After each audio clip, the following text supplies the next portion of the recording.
Don't sweat the small stuff. And it's all small stuff. Simple ways to keep the little things from taking over your life. And today we're going to chapter 19. Lower your tolerance of stress. There's a saying that the amount of stress you can tolerate or take tells you how much success you will have. I am paraphrasing. It seems that we have it backward in our society. We tend to look up to people who are under a great deal of stress, who can handle loads of stress, and those who are under a great deal of pressure. When someone says, I have been working really hard, or I am really stressed out, we are taught to admire, even emulate their behavior. Absolutely. I don't like being stressed. I don't like looking up to people who are stressed, to the point where the people that I listen to right now are, people who help me be less stressed. In my work as a stress consultant, I hear the proud words, I have a very high tolerance to stress almost every day.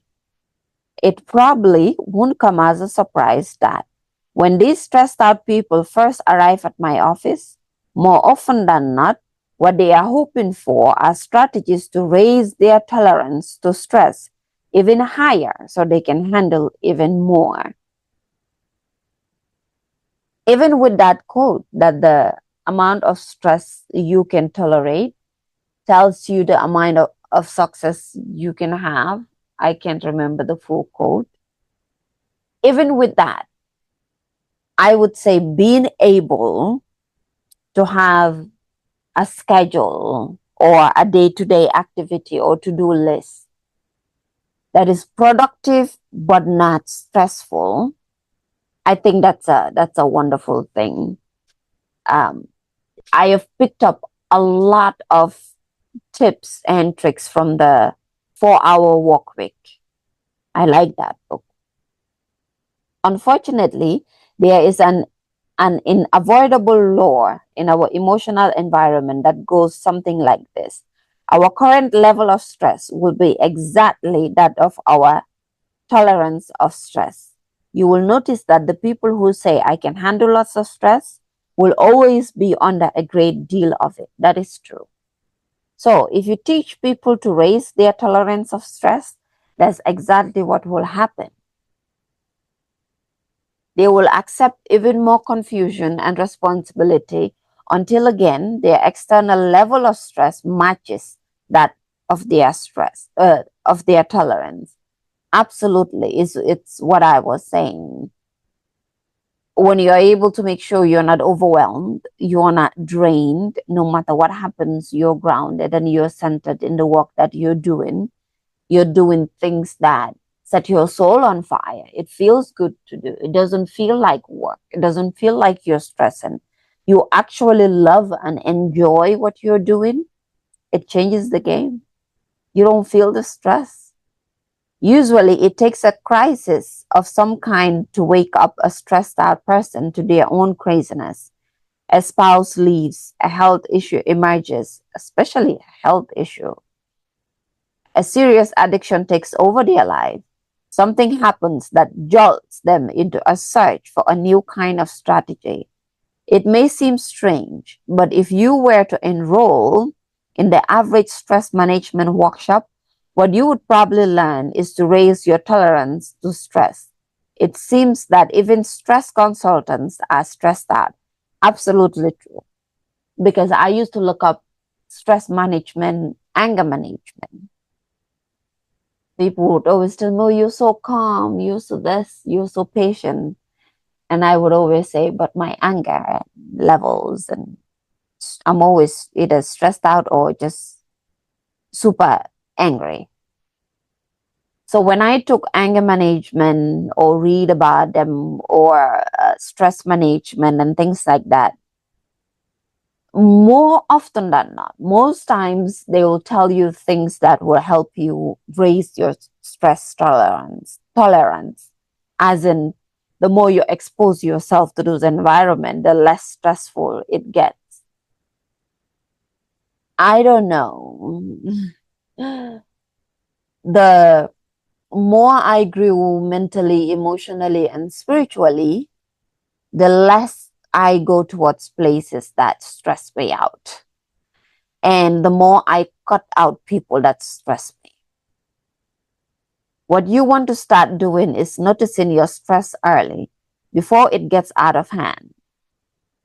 Now in my life, even if someone tries to make me over explain myself, I let them go. When you feel your mind moving too quickly, it's time to back off, yes, and regain your bearings.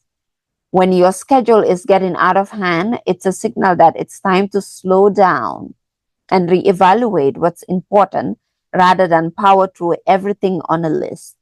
Don't try to save everybody. Don't make it your responsibility to save everybody. You want to do things for everybody. I was that person. It never ends well.